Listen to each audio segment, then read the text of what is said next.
तो मेरे प्यारे स्टूडेंट्स, किसी ने क्या खूब कहा है कि स्मार्टफोन पे उंगलियां चलाने से कोई स्टूडेंट टॉपर नहीं बनता। अगर आपको टॉपर बनना है, बहुत अच्छा मार्क लेकर आना है, तो आपको कॉपी पर पेन चलाना होगा। तो hello students, welcome back to my channel Shubham lecturer, myself Shubham Goswami. तो फाइनली आज मैं क्लास 12 वाले स्टूडेंट्स के लिए एक ऐसा क्लास लेकर आया हूं जो आप सभी के लिए बहुत ही ज्यादा इंपॉर्टेंट है। आज के इस क्लास में मैं आपको बताऊंगा कि क्लास 12 वाले स्टूडेंट जिनको बोर्ड एग्जाम 2025 देना है, वो हिंदी में टॉपर कैसे बने, कैसे वो हिंदी में 100 में 99 इस बार लेकर आएंगे। आज मैं हिंदी में आपको जीरो से हीरो बनाने वाला हूं और पूरे हिंदी का रोड मैप बताऊंगा कैसे आपको तैयारी करनी है।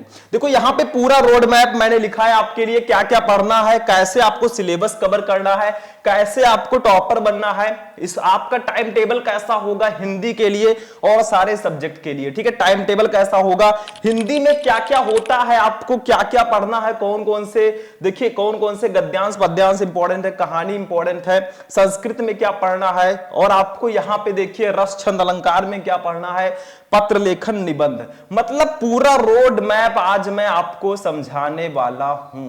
और मैंने देखा है क्लास 12 में हिंदी एक ऐसा सब्जेक्ट होता है जो स्कोरिंग सब्जेक्ट है, मतलब इसमें कमजोर से कमजोर स्टूडेंट भी 100 में 95, 96, 97, 99 तक लेकर आए हैं। तो अगर आपको भी टॉपर बनना है भैया, तो इस क्लास को लास्ट तक देख लेना। पूरे हिंदी के बुक का मैं निचोड़ लेकर आया हूं और पूरा रोड मैप आज मैं आपको बताऊंगा।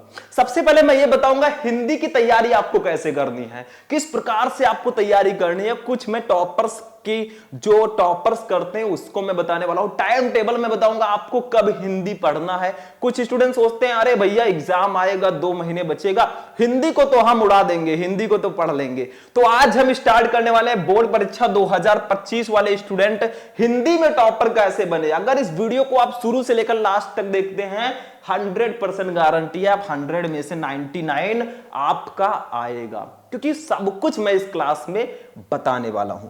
जीरो से बनाऊंगा आपको हीरो। तो चलिए स्टार्ट करते हैं। सबसे पहले देखो, कुछ हमारे स्टूडेंट हैं जिनके मन में कुछ सवाल होता है, कुछ क्वेश्चंस होते हैं जो उनके दिमाग में हमेशा दौड़ते रहते हैं। वो क्वेश्चन क्या क्या है, देखो हिंदी में क्या क्या आपको पढ़ना है, मतलब क्या क्या सर हम पढ़ें, कौन कौन सी चीजें पढ़ें, क्योंकि पूरे बुक के हर एक टॉपिक को पढ़ना इम्पॉसिबल है।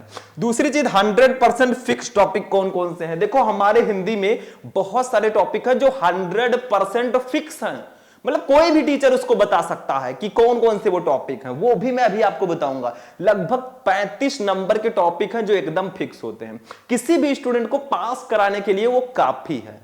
तो क्यों टेंशन ले रहे हो, कहां पड़े हो चक्कर में, भाई कोई नहीं है टक्कर में। तीसरा देखो कौन कौन से चैप्टर इंपॉर्टेंट हैं। कुछ स्टूडेंट कमेंट कर रहे थे सर हिंदी में कौन कौन सा चैप्टर हमें पढ़ना चाहिए जो ज्यादा इंपॉर्टेंट है, वो भी मैं अभी इसी क्लास में बताने वाला हूं। सारे डाउट का होगा सफाया और हिंदी में बनेंगे हम टॉपर। पूरा सिलेबस कैसे कवर करें, मतलब सिलेबस हम कैसे पढ़ें। कुछ सिलेबस आपको पढ़ना होता है क्योंकि इंपॉर्टेंट जो बनते हैं वो सिलेबस से ही बनते हैं, तो अभी मैं वो भी बताऊंगा। हिंदी को किस टाइम पढ़ें, आखिर हिंदी को कब पढ़ें, क्योंकि और भी सारे सब्जेक्ट हमारे पास है, तो हिंदी की टाइमिंग क्या होनी चाहिए, सारे सवालों का जवाब देंगे हम, क्योंकि माय नेम इज शुभम। चलिए स्टार्ट करते हैं, एक एक को हम इसको लास्ट में आपको बताएंगे कि आपको क्या क्या पढ़ना है, कौन कौन से टॉपिक हैं। देखो ये सारी चीजें अभी मैं क्लास के बीच बीच में आपसे डिस्कस करता रहूंगा, नो टेंशन। बस वीडियो को आप लोग लाइक करना जितना हो सके, चैनल को सब्सक्राइब कर लेना, ताकि ऐसे ही मैं आपको और भी रोड मैप बता सकूं। अगर आप चाहते हैं कि इंग्लिश का भी मैं ऐसे रोड मैप लेकर आऊं, तो इस वीडियो को लगभग 2000 लाइक्स तक पहुंचाना है, ये मैं आप सभी के ऊपर छोड़ रहा हूं, और सब्सक्राइब करना है ताकि मुझे मिले मोटिवेशन और मैं ऐसे ही क्लास आपके लिए सारे सब्जेक्ट का लेकर आऊं, जितने भी सब्जेक्ट हैं। तो चलो देखते हैं। सबसे पहले मैं आपको बता दूं, हिंदी में टॉपर बनने के लिए ये कुछ मूल मंत्र हैं जो आपको जानना जरूरी है, क्योंकि मैंने देखा है कहीं कहीं जो कमजोर स्टूडेंट होता है थोड़ा सा ना, वो 95, 96 लेकर आता है, जो टॉपर होता है वो क्या करता है, वो 90 तक ही रह जाता है। क्यों? क्योंकि डिफरेंस होता है कि उनका माइंड सेट कैसा है। मतलब एक होता है हार्ड वर्क, एक होता है स्मार्ट स्टडी। तो आपको स्मार्ट तरीके से, मतलब हार्ड वर्क के साथ साथ स्मार्ट वर्क भी करना है। ऐसा नहीं कि जो आगे आया बस पढ़ते जा रहे हैं, पढ़ते जा रहे हैं, टॉपर बन जाएंगे, ऐसा कुछ नहीं होता। स्मार्ट तरीके से भी आपको तैयारी करना। स्मार्ट का मतलब जो टॉपिक फिक्स होते हैं उसको पहले पढ़ लो, यही सब स्मार्ट चीजें होती है। चलो देखते हैं। हिंदी में टॉपर बनने के लिए अगर इस तरह आपको टोपी पहननी है, ऐसे, ठीक है, ऐसे अगर आपको टोपी पहननी है भैया, जैसे इन्होंने पहन रखा है, चलो मैं दिखा देता हूं आपको, ये देखो, ठीक है, ये टॉपर की टोपी, और ये हाथ में अगर ये चाहिए ना अपना रिजल्ट, तो क्लास को ध्यान से समझना, टॉपर बनाने की गारंटी हमारी है। सबसे पहले हिंदी के 100% फिक्स वाले टॉपिक को पढ़ो। अब 100% फिक्स, देखो कुछ टिप्स मैं आपको बता रहा हूं, पूरा रोड मैप अभी मैं हिंदी का समझाऊंगा। सबसे पहले आपको क्या करना है, हिंदी में जो 100% फिक्स टॉपिक होते हैं पहले उसको पढ़ो। एक टॉपर क्या करता है, जो टॉपिक उसको लगता है ना कि भैया 100% यही आएगा, उसको पढ़ लेता है। और हिंदी में तो 100% फिक्स टॉपिक होते ही होते हैं। तो 100% फिक्स टॉपिक को सबसे पहले पढ़ो। जैसे जीवन परिचय हो गया लेखक और कवि का, ये फिक्स होता है। कहानी हो गया पंचलाइट बहादुर पढ़ लो, फिक्स है, ठीक है। और खंड काव्य हो गया आपके जिले में जो है उसको पढ़ लो, फिक्स है। हिंदी संस्कृत का पद्यांश फिक्स है कि सुभाषित रत्नानी चैप्टर से आएगा। रस छंद अलंकार फिक्स होता है। अभी मैं इसके बारे में डिस्कस करूंगा, अभी तो शुरुआत है, अभी तो ट्रेलर है, पिक्चर अभी बाकी है, ठीक है। तो इन सबको मैं डिस्कस करूंगा। तो आपको करना क्या है, अपने बुक में से जो टॉपिक एकदम से फिक्स होते हैं, 100% फिक्स होते हैं, पहले उसको अच्छे से पढ़ना है। टॉपर्स यही पहले करते हैं, इसी को बोलते हैं स्मार्ट स्टडी। आपको पढ़ना तो सब कुछ है, लेकिन सबसे पहले सबसे ज्यादा ध्यान उस पर दो जो एकदम फिक्स है भैया, क्योंकि जो फिक्स है वो फिक्स है। दूसरा, डेली कम से कम 1 घंटा हिंदी भी पढ़े। कुछ स्टूडेंट को मैंने देखा है, वो टाइम टेबल बनाते हैं, उसमें रख देते हैं फिजिक्स, केमिस्ट्री, इंग्लिश, बायो या मैथ जिसका होगा, हिंदी को ये अवॉइड कर देते हैं। कहते हैं, उनका मानना होता है, ऐसा लोग कहते हैं कि हिंदी को जैसे ही 1 महीना बचेगा या 2 महीना एग्जाम बचेगा, हम घोल के पी लेंगे। भैया हिंदी एक ऐसा सब्जेक्ट है, अगर इसमें आप फेल हुए ना तो सारे सब्जेक्ट में आपको फेल माना जाएगा। तो हिंदी एक स्कोरिंग सब्जेक्ट होता है, इस पर विशेष ध्यान देना, जिसमें हमें पता है कि हमारा नंबर बहुत अच्छा आ सकता है, आखिर उसको हम क्यों ना पढ़ें। आपके परसेंटेज को इंक्रीज करने का काम इसी का होता है। तो हिंदी पर आपको विशेषकर ध्यान देना है, इसको अवॉइड मत कीजिएगा। तीसरा, क्वेश्चन बैंक भी पढ़े। अब देखो आपके मार्केट में क्वेश्चन बैंक आ चुके हैं, जैसे कोई भी प्रकाशन आप लीजिए, विद्या क्वेश्चन बैंक, अवतार, मास्टरमाइंड, जो भी राजीव प्रकाशन, जो आपको अच्छा लगे। आपको दुकान पे जाना है, जो दुकानदार है उससे कहना है मुझे आप क्वेश्चन बैंक दिखाइए, जो आपको इजी भाषा में लगे आप उसको लीजिए। मैं किसी एक का नाम नहीं ले सकता, क्योंकि मैं यहां पे किसी का एडवर्टाइजमेंट नहीं कर रहा हूं, ठीक है। सारे अच्छे हैं, आपको जो समझ में आए उसके अकॉर्डिंग आपको लेना है। क्योंकि मैंने कमेंट में देखा था कि कुछ स्टूडेंट कह रहे थे सर कौन सा क्वेश्चन बैंक लें, तो एज योर विश, जो आपको इजी लगे वो आपको लेना है, जो आसान भाषा में लिखा गया हो, ठीक है। चलो चौथा, प्रीवियस ईयर पेपर और मॉडल पेपर्स को सॉल्व करें। देखो किसी भी सब्जेक्ट में अगर आपको अच्छा नंबर लाना है तो जो पिछले साल के पेपर्स हैं 2022, 23, 24, उसका पेपर आप सॉल्व कीजिए। उससे आपको एक आइडिया मिलेगा आखिर क्वेश्चन कहां से ज्यादातर आता है, मतलब क्वेश्चन किस चैप्टर से ज्यादातर दिया जाता है, उससे आपको आइडिया मिलेगा। तो आप क्या कीजिए, प्रीवियस ईयर पेपर्स ले लीजिए, जो भी मॉडल पेपर आपके बोर्ड द्वारा दिया जाएगा उसको भी आप सॉल्व किया कीजिए। इससे काफी ज्यादा बेनिफिट मिलता है, आपको एक आइडिया भी मिलता है। तो ये तो थी कुछ ऐसी चीजें जो आपको जरूर करना चाहिए अगर आपको हिंदी में टॉपर बनना है तो, ठीक है। ये कुछ टिप्स एंड ट्रिक्स थे जिसको आपको फॉलो करना है, क्योंकि अब की बार हम भौकाल मचा के आएंगे, माहौल बनाएंगे। चलो आगे बढ़ते हैं। इसको समझ में आया? अगर आपको एक दिन ये वाला बनना है टॉपर, तो ये सारे काम करना पड़ेगा। चलो अभी तो पार्टी शुरू हुई है, आगे अब हम जानेंगे पूरे हिंदी का रोड मैप, आपको पूरे हिंदी में क्या क्या पढ़ना है। क्योंकि सिर्फ टिप्स जानने से कुछ नहीं होता कि कुछ ट्रिक बता दिया जाए बस हो जाए, आपको पढ़ना भी तो होगा। क्या क्या पढ़ना है पूरे हिंदी में, अब वो हम डिस्कस करेंगे। जो चैप्टर इंपॉर्टेंट है, जो भी जीवन परिचय इंपॉर्टेंट है, गद्यांश, पद्यांश, रस, छंद, अलंकार, पत्र, जो भी इंपॉर्टेंट चीजें हैं सब अब हम डिस्कस करने वाले हैं, ठीक है। चलो आगे बढ़ते हैं। हाँ, टाइम टेबल को थोड़ा सा देख लेते हैं। टाइम टेबल में मैंने ये फिगर तो लगा रखा है, लेकिन टाइम टेबल में यहां पे थोड़ा सा आपको बता देता हूं। देखो स्टूडेंट, टाइम टेबल की जब बात आती है, कोई भी आप किसी भी टॉपर का अगर आप इंटरव्यू देखते हैं तो उसका सबसे पहला जो वर्ड होगा टाइम मैनेजमेंट होगा, कि हाँ मैं टाइम मैनेज बहुत अच्छे से करता था, मैंने जिस समय जो सब्जेक्ट टाइम टेबल में रखा है उस समय में उसको पढ़ता था, चाहे कोई भी आपत्ति कोई भी विपत्ति आ जाए, कोई भी काम आ जाए, लेकिन मुझे उस टाइम टेबल को पढ़ना ही है। अब आप में से बहुत सारे स्टूडेंट होंगे, मैं 100% गारंटी ले सकता हूं, कुछ स्टूडेंट ऐसे होंगे जिन्होंने टाइम टेबल तो बनाया होगा, पता नहीं कितनी बार बनाया होगा, लेकिन उसको फॉलो नहीं कर पाते। यही सबसे बड़ी प्रॉब्लम होती है, और यही डिफरेंस होता है एक टॉपर में और एक नॉर्मल स्टूडेंट में। क्योंकि टॉपर जो होता है, जो टाइम टेबल बनाता है उसको फॉलो करता है, चाहे जो हो जाए। जो नॉर्मल स्टूडेंट होता है, एक दिन फॉलो करेगा, 2 दिन, तीसरे दिन अपने दोस्तों के साथ घूमने चला जाएगा, कहीं चला जाएगा। तो यही होता है कि आप अच्छे से टाइम मैनेज नहीं करते, इसीलिए आप टॉपर बनने से चूक जाते हैं। तो वो गलतियां हमें नहीं करनी है। तो टाइम टेबल में देखो आपको करना क्या है मेरे भाई, देखो ऐसे 2 कॉलम आपको बनाने हैं। ये देखो 2 कॉलम आपने बना लिया, इधर आपको लिखना है टाइम, ठीक है, और इधर लिखना है सब्जेक्ट। इधर क्या लिखना है, उल्टा सीधा भी आप लिख सकते हैं, नो प्रॉब्लम। इधर लिखना है सब्जेक्ट और इधर लिखना है टाइमिंग, आपको किस सब्जेक्ट को किस टाइम पढ़ना है। अब देखो मैं यहां पे आपसे डिस्कस कर रहा हूं हिंदी की टाइमिंग, सारे सब्जेक्ट की मैं यहां पे एक आइडिया में बता सकता हूं, क्योंकि आप लोग कोचिंग करते होंगे, स्कूल जाते होंगे, तो मैं कैसे टाइम टेबल को बता सकता हूं। तो आप लोगों को अगर टाइम टेबल पर क्लास चाहिए तो आप लोग कमेंट में अपने स्कूल का टाइम, अपने कोचिंग का टाइम लिख देना। फिर मैं क्या करूंगा, सबके कमेंट्स को पढ़ूंगा, उसको लाइक करूंगा, उसके बाद में जो टाइम आप लोगों का बचता है उसके लिए मैं आपको बेटर टाइम टेबल बनाकर दे दूंगा।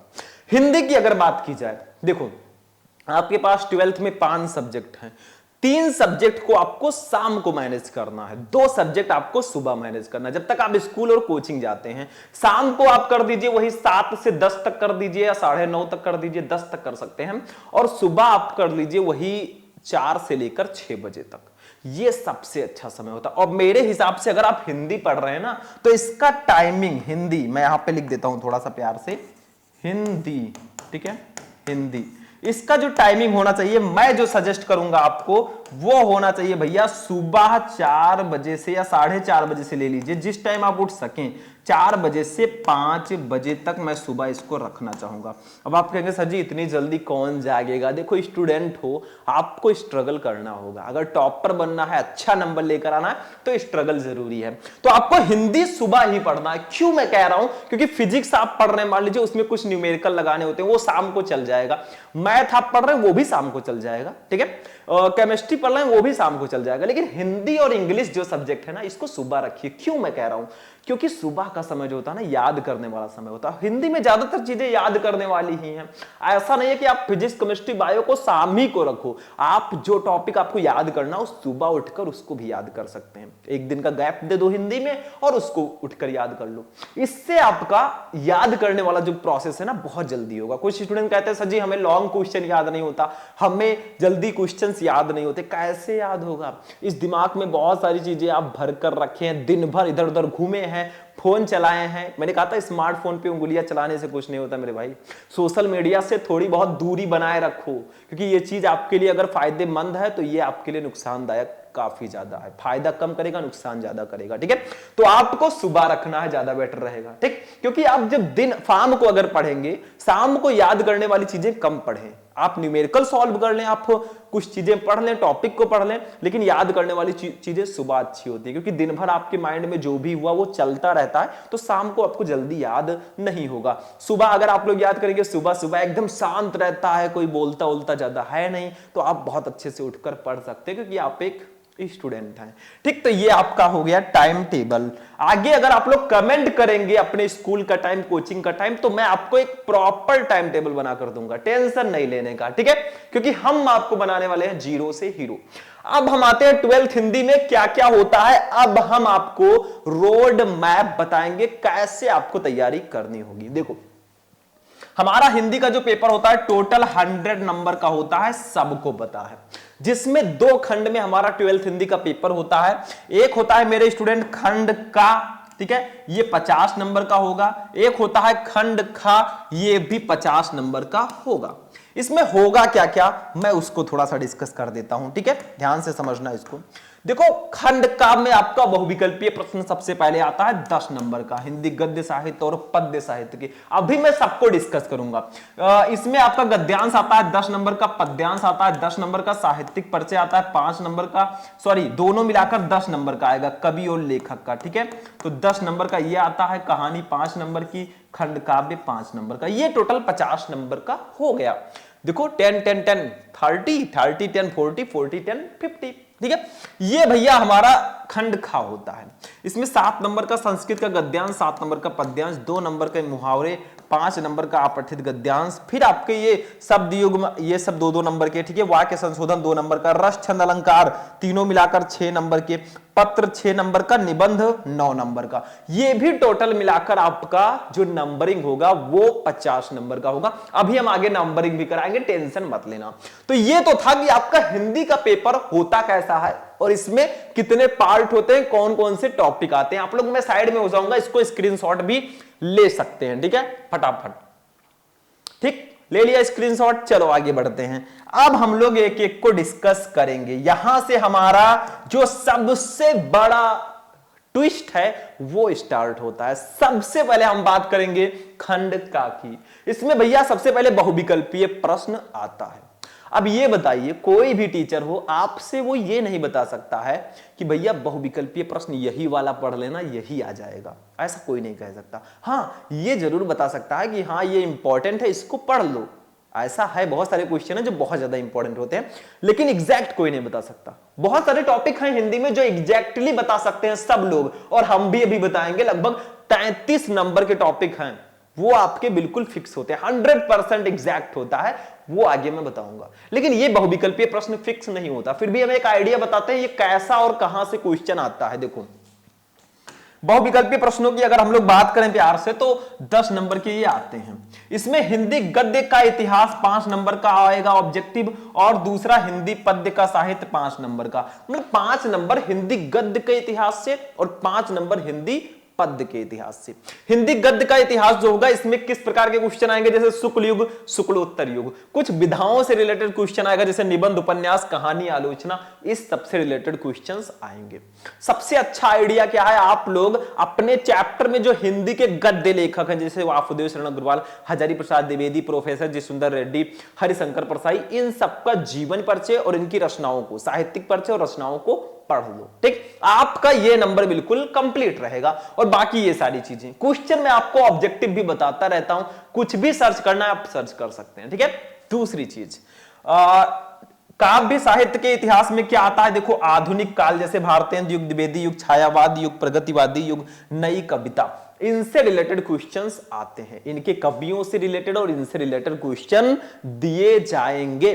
तो ये आपके बहुविकल्पीय प्रश्नों की एक आइडिया था जो मैंने आपको बताया कैसे कैसे क्वेश्चंस आते हैं। YouTube पर सर्च करेंगे class 12 Hindi important objective question Shubham lecturer, आपको क्लास मिल जाएगा। कोई भी टॉपिक सर्च करना है, टॉपिक का नाम लिखो, पीछे शुभम लेक्चरर लगा दो, क्लास की बारिश होगी। और नंबर की भी, इसको नोट करो फटाफट, जल्दी नोट कर लो। चलो देखा, नेक्स्ट देखो, अब बारी आती है महत्वपूर्ण गद्यांश की।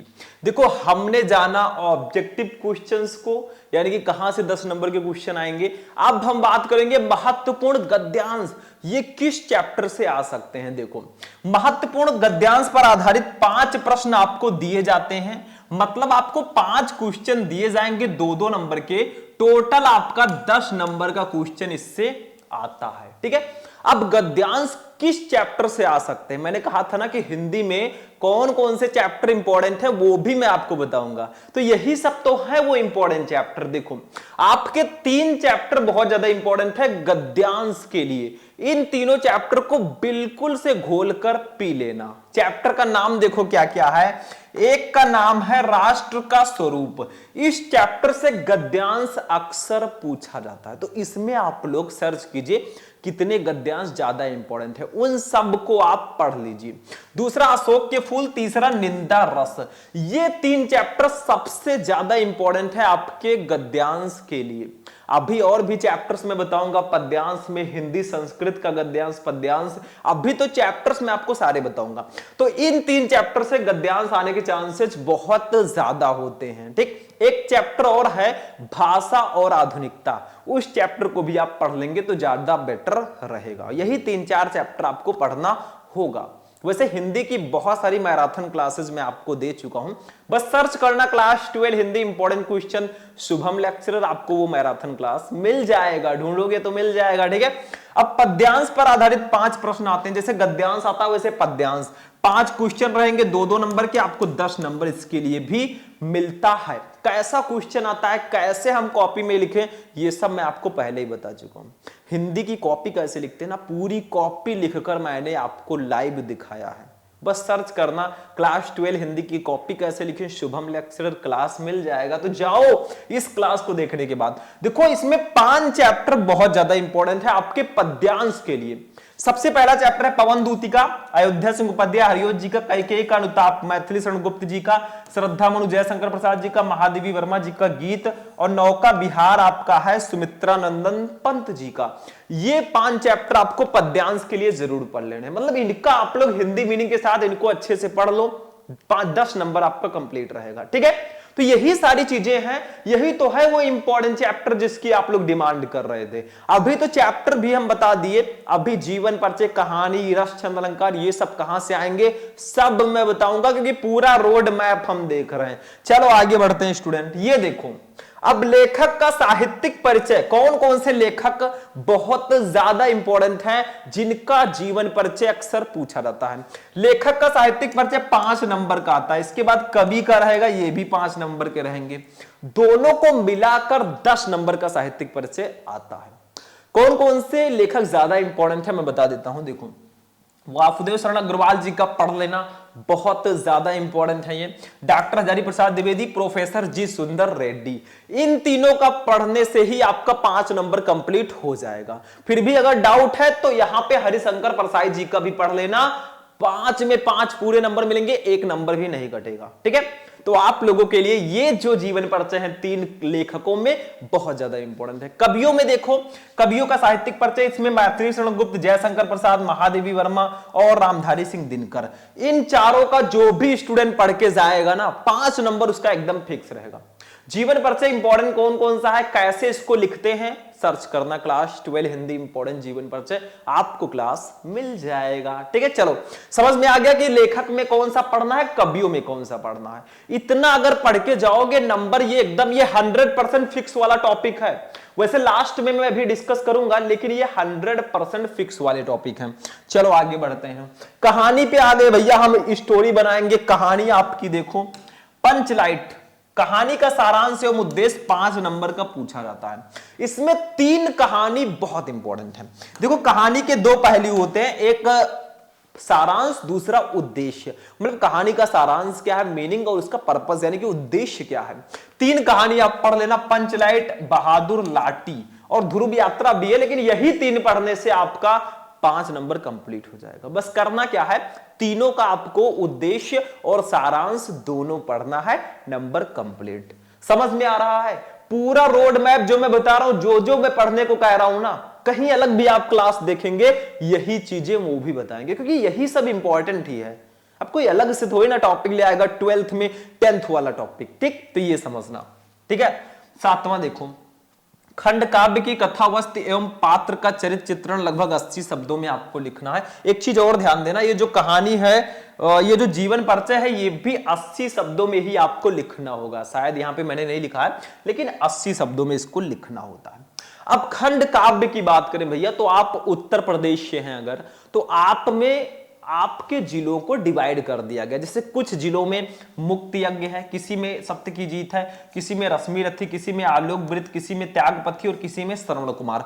मतलब जिलों को ग्रुप में रखकर एक एक खंड काव्य सबको दे दिया गया है। जैसे हम अगर गोंडा जिले से हैं तो हमारे यहाँ त्यागपथी दे दिया गया, आप जिस जिले से होंगे आप में दूसरा होगा। अब इसको पहचाने कैसे सर, हमारे जिले में कौन कौन सा है? कुछ स्टूडेंट को पता होगा, आप अपने सर जी से भी पूछ सकते हैं या आपके क्वेश्चन बैंक या बुक में दिया होगा कि इस जिले के लिए ये वाला खंड काव्य है। तो बस आप लोग कमेंट कर देना आप किस जिले से हैं और आप में कौन सा खंड काव्य है, कमेंट कर देना। और नहीं पता फिर भी कमेंट करना, मैं बता दूंगा, क्यों टेंशन ले रहे हो? चलो, हमारा 50 नंबर का पेपर कंप्लीट हो गया। देखो, हमने यहां पे जाना बहुविकल्पीय प्रश्न कहां से आएंगे, गद्यांश पद्यांश कहां से आएंगे, जीवन परिचय कहां से आएगी, कहानी और खंड काव्य कहां से आएंगे। चलते हैं अपने खंड खा पे। चलो, ये रहा खंड खा। इसमें सबसे पहले आपका आता है संस्कृत का गद्यांश। देखो, संस्कृत गद्यांश का संदर्भ सहित हिंदी में अनुवाद आपको करना होगा मेरे स्टूडेंट। ये पूरे के पूरे 7 नंबर का आता है। अब ये किस चैप्टर का आ सकता है या आएगा 100%, वो मैं बता देता हूं। जातक कथा चैप्टर आप पढ़ लेना, इसमें उलूक जातकम, नृत्य जातकम दोनों पढ़ लेना। संस्कृत भाषा या महत्वम, महामना मालवीय, पंचशील सिद्धांत लगातार इसी चैप्टर से आते हैं। प्रीवियस ईयर पेपर उठाकर देख लो। ये क्लास मैं ऐसे ही नहीं लिख रहा हूं, मैंने क्वेश्चंस को देखा है, प्रीवियस ईयर पेपर को देखा है, कहां से क्वेश्चन आते हैं कहां से नहीं आते, मैंने उसको पूरा रियलाइज किया है, तब मैं ये क्लास लेकर आया हूं। ठीक है, तो ये 4 चैप्टर अगर आप पढ़ लोगे 7 नंबर आपका कंप्लीट। अब एक टॉपिक आता है संस्कृत पद्यांश का संदर्भ सहित हिंदी में अनुवाद, 7 नंबर का ये भी आता है, या श्लोक भी बोलते हैं। ये 100% फिक्स टॉपिक है। एक चैप्टर है आपके संस्कृत में सुभाषित रत्नानी, इसी चैप्टर में सिर्फ पद्यांश है ज्यादा। अगर इस चैप्टर के पद्यांश पढ़ लोगे ना, 7 नंबर कोई नहीं काट सकता, क्योंकि इस चैप्टर से एक ना एक श्लोक या पद्यांश जरूर आता है। हाँ, 1-2 चैप्टर ऐसे भी है जिसमें सिर्फ एक श्लोक है, उसको भी पढ़ लेना। एक श्लोक पढ़ने में क्या जाएगा। तो ये टॉपिक 100% नहीं, मैं 101% कह रहा हूं, फिक्स होता है। चलो आगे बढ़ते हैं भैया, बढ़ते चलो। अब आते हैं हिंदी व्याकरण के कुछ टॉपिक पर, जैसे मुहावरे एवं लोकोक्तियां 2 नंबर की आती हैं, आपठित गद्यांश पद्यांश 5 नंबर का आता है।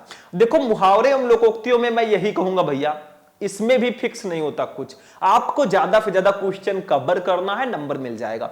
आपठित गद्यांश जो होता है, ये आपको एक बड़ा सा गद्यांश दे दिया जाएगा ऐसे, इसके नीचे 1 2 3 करके 3 क्वेश्चन दे दिए जाएंगे और आपको 5 नंबर का वो क्वेश्चन रहेगा। आपठित गद्यांश में होगा क्या, क्वेश्चन जो 3 दिए जाएंगे ना, उसका आंसर भी आपको गद्यांश में मिल जाएगा, ढूंढने से, पढ़ने से। तो ये आपका बहुत इजी हो जाता है मेरे हिसाब से। फिर शब्द युग्म 2 नंबर का भैया आता है, शब्द अनेकार्थी शब्द 2 नंबर, अनेक शब्दों के लिए एक शब्द 2 नंबर, और ये 2 नंबर। ये सब हिंदी व्याकरण वाले क्वेश्चन हैं। इसमें कोई भी टीचर आपको एग्जैक्ट नहीं बता सकता कि यही पढ़ लो यही आ जाएगा। क्यों? क्योंकि भैया ये सारी चीजें आपको प्रैक्टिस पे डिपेंड करती है, आप कितना ज्यादा क्वेश्चन का प्रैक्टिस करते हैं, क्योंकि practice makes a man perfect. चलो आगे बढ़ते हैं। ठीक, अब ये टॉपिक जो है भैया ये फिक्स होता है, रस छंद अलंकार। ये रस है 2 नंबर फिक्स इसका, ये छंद है इसका भी 2 नंबर फिक्स, और ये अलंकार है इसका भी 2 नंबर फिक्स। रस में आपको 4 रस पढ़ना है, श्रृंगार रस, हास्य रस, करुण रस, वीर रस, 2 नंबर फिक्स होगा। इसका परिभाषा और उदाहरण पढ़ लेना। छंद में दोहा, सोरठा, चौपाई पढ़ लेना, 2 नंबर कंप्लीट। अलंकार में रूपक, यमक, अनुप्रास, उत्प्रेक्षा, उपमा पढ़ लेना, 2 नंबर कंप्लीट। मतलब ये 6 नंबर कंप्लीट हो जाएगा। और एक क्लास मैंने आपको दिया, यूट्यूब पर सर्च करना, रस छंद अलंकार शुभम लेक्चरर। उस क्लास में मैंने तीनों टॉपिक को एक ही क्लास में बताया है, तो आप लोग जाकर देखो। 15 से 20 मिनट का क्लास है, 6 नंबर कंप्लीट कराने वाला क्लास है, तो जाकर देख लो भाई। क्या कर रहे हो, कहां पड़े हो चक्कर में भाई, कोई नहीं है टक्कर में।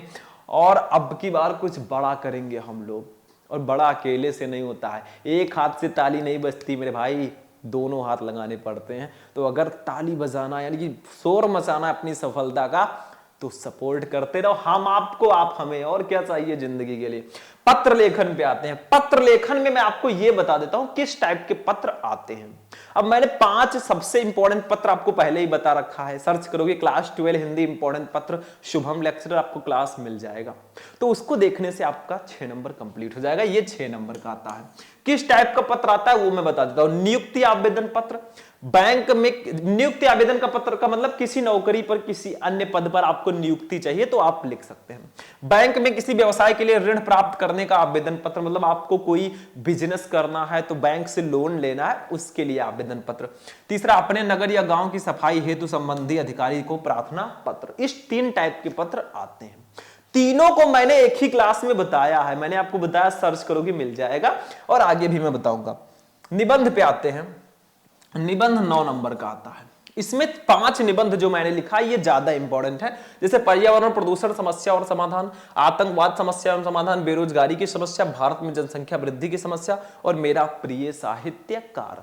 इतना काफी ज्यादा इंपॉर्टेंट है। कुछ निबंध और निकले हैं ट्रेंडिंग में, जैसे नारी सशक्तिकरण, समाज में महिलाओं की भूमिका, तो ऐसे ऐसे कुछ निबंध और हैं। तो अगर आप लोग कमेंट करेंगे तो मैं 12th हिंदी के टॉप 10 जो मोस्ट इंपॉर्टेंट निबंध है उसको बता दूंगा विद सॉल्यूशन, और क्या करेंगे हम 9 नंबर आपका कंप्लीट कराएंगे, कैसे लिखना है वो भी मैं बता दूंगा। तो ये क्लास हमारा यहीं पर फिनिश होगा, लेकिन अभी तो ट्रेलर, अभी थोड़ा सा क्लास जो सबसे इंपॉर्टेंट है वो बाकी है, उसको देखते हैं। ये रहे भैया वो 100% फिक्स टॉपिक हिंदी में कौन कौन से हैं। मैंने कहा था ना हिंदी में 33 नंबर के टॉपिक होते हैं जो एकदम फिक्स होते हैं। इतना पढ़ने से भी एक स्टूडेंट पास हो सकता है। कौन कौन से टॉपिक है देखो, साहित्यिक परिचय 10 नंबर का आता है। मैंने बताया था लेखकों में आप वासुदेव शरण अग्रवाल, हजारी प्रसाद द्विवेदी, प्रोफेसर जी सुंदर रेड्डी को पढ़ लो। कवियों में आप जयशंकर प्रसाद, मैथिली शरण गुप्त, सुमित्रानंदन पंत, रामधारी सिंह दिनकर को पढ़ लो भैया, ये 10 नंबर कंप्लीट। कहानी में पंचलाइट बहादुर लाठी पढ़ लो, 5 नंबर कंप्लीट। खंड काव्य में जो आपके जिले में खंड काव्य है उसको पढ़ लो। हिंदी संस्कृत के पद्यांश में सुभाषित रत्नानी चैप्टर पढ़ लो। रस छंद अलंकार में जो मैंने बताया था, रस छंद अलंकार में रस पढ़ लो जो मैंने अभी बताया है। हास्य करुण वीर श्रृंगार, ठीक है। छंद में दोहा चौपाई सोरठा, अलंकार में रूपक यमक उपमा उत्प्रेक्षा श्लेष, यही सब पढ़ लो। 6 नंबर ये कंप्लीट। जोड़ो 10 5 15 5 20 7 27 6 33 नंबर आपके एकदम से फिक्स होते हैं भैया। 33 नंबर आपका पासिंग मार्क होता है हिंदी में, तो क्यों टेंशन ले रहे हो। तो ये था हमारा बहुत इंपॉर्टेंट क्लास कि आपको क्या क्या पढ़ना। देखो मैंने पूरा रोड मैप बता दिया आपको, पूरे हिंदी में क्या क्या पढ़ना है ये मैंने बता दिया, ठीक है। अब कुछ चीजें और डिस्कस कर लेते हैं हम लोग। ये देखो यहां पे क्या क्या पढ़ना है वो तो हम जान ही गए भाई। कुछ डाउट से तो मैंने लिखा था, मैंने बताया था लास्ट में मैं इसका आंसर बताऊंगा। क्या क्या पढ़ना है हमने अभी देख लिया। 100% फिक्स टॉपिक कौन कौन से वो भी तो मैंने अभी बता दिया आपको। जीवन परिचय, कहानी, खंड काव्य, संस्कृत का पद्यांश, रस छंद अलंकार, यही सब तो है। कौन कौन से चैप्टर इंपॉर्टेंट है मैंने वो भी बताया। गद्यांश में मैंने कहा था ना इन सारे क्वेश्चन का आंसर क्लास में मिल जाएगा, तो वो भी मैंने बता दिया। गद्यांश के लिए कौन सा इंपॉर्टेंट है, पद्यांश के लिए संस्कृत गद्यांश, उसका पद्यांश वो बता दिया। पूरा सिलेबस कैसे कवर करें भैया, बिना मेहनत के कुछ होता नहीं है। तो आपको इतना ही पढ़ने से आपका काम हो जाए तो पूरा सिलेबस पढ़ने की कोई खास जरूरत नहीं है। हिंदी को किस टाइम पढ़े मैंने बताया, सुबह सुबह पढ़ो, ज्यादा अच्छा रहेगा, याद करने वाली चीजें होती हैं। तो ये जो क्लास है आपको बनाएगी टॉपर, और इस बार हल्ला बोल के आएंगे एग्जाम में। बस मेहनत करते रहो, पढ़ाई करते रहो। कुछ करना है लाइफ में तो कुछ बड़ा करना है, तो कुछ बड़ा सोचना भी होगा। आपकी सोच बड़ी होनी चाहिए। वैसे ये स्मार्ट तरीके से स्टडी करने का एक मैंने पूरा रोड मैप हिंदी का बता दिया। ऐसे तैयारी करोगे ये टॉपर बनकर आओगे भैया, कोई नहीं रोक सकता। 99/100 लेकर आओगे, 100/100 भी लेकर आओगे, क्योंकि nothing is impossible in our life. हमारे जीवन में कुछ भी असंभव नहीं है। 0 से हीरो बनना है भैया, तो इतना आपको फॉलो करना होगा। तो आज का क्लास यहीं पर फिनिश होगा। इस वीडियो को करना लाइक, चैनल को करना सब्सक्राइब। फिर मिलेंगे हम लोग नेक्स्ट वीडियो में नेक्स्ट टॉपिक के साथ। तब तक के लिए जय हिंद।